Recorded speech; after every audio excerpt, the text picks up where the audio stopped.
Chapter 16. Viral. Di Clayton almost knocked over his chair in his haste to get the DI's attention. "Mom, you need to see this." Yvonne put down her papers and shot over to his desk, quickly followed by Dewi.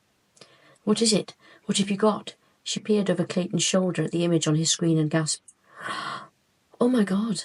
A blonde-haired girl peered up from below bright lights, her face dry and blooded. "That's Donna. That's Donna Fitzpatrick." The DI leaned over to get a closer look.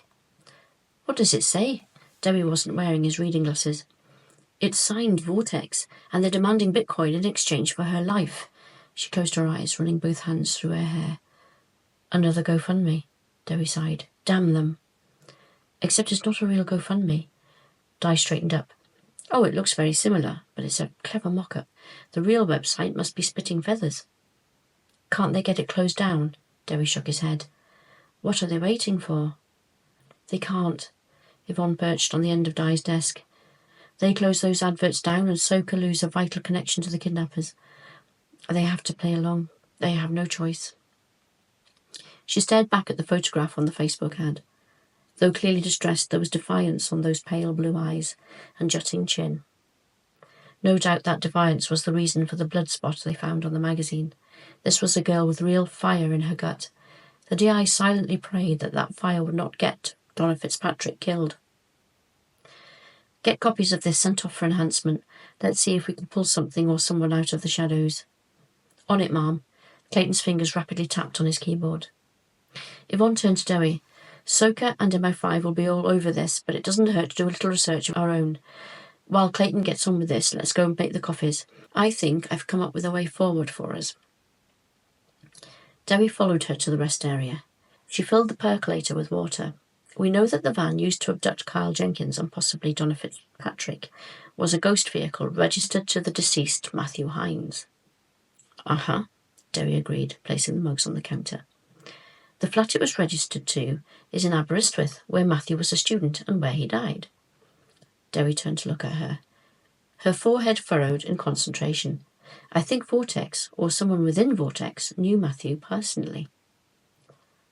Dewi screwed his face up, tilting his head. "No, wait. Hear me out." Yvonne flicked on the switch and pulled out a chair. "I've been looking him up. Mathew Hinds was a postdoctoral research assistant, newly qualified when he died. Now here's the thing." Her eyes sparkled. "He was working at the university in the computer sciences department. In news articles following his death, his parents stated he was excited about his work and proud to have done his PhD thesis. They said he had planned to continue in the same line of research." Dewi leaned back in his chair, listening intently. "I'll show you the articles later." She scratched her head. "His parents could not accept that he had taken his own life. They fought to get the inquest reopened. Although the first hearing ruled probable suicide, the second hearing changed this to an open verdict." "Did they give a reason?"